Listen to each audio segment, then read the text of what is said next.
piteros, qué bien que habéis venido. Os quiero explicar hoy cómo funciona un detector que solo va por el sonido. Aquí no tiene, como veis, no tiene ningún cronómetro, ningún manómetro, ningún indicador. Simplemente va por el sonido.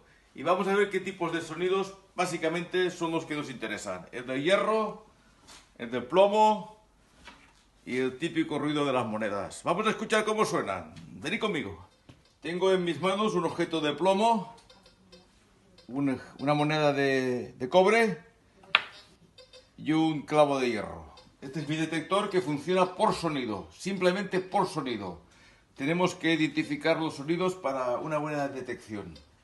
Démonos cuenta de cómo se escucha cuando pasa por un hierro.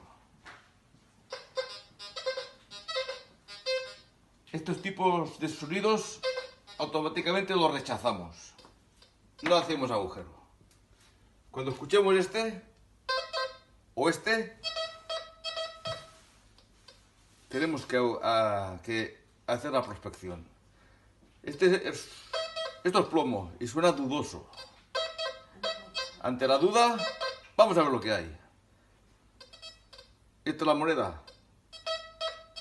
Mucha más aguda el sonido, mucho más claro, nítido. Ahí tenemos pieza segura de cobre o de bronce. Atentos. Cobre, moneda. Plomo. El sonido ya es poco más distorsionado.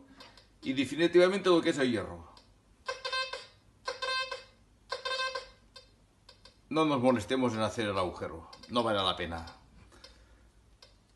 Básicamente con estos tres datos, un detector como este, que solo funciona por sonido, ya podemos empezar a pitear. En fin, ya habéis visto cómo se escuchan los diferentes sonidos. Solo deciros una cosa, si os ha gustado, manita para arriba, si no, también, porque yo soy el detector.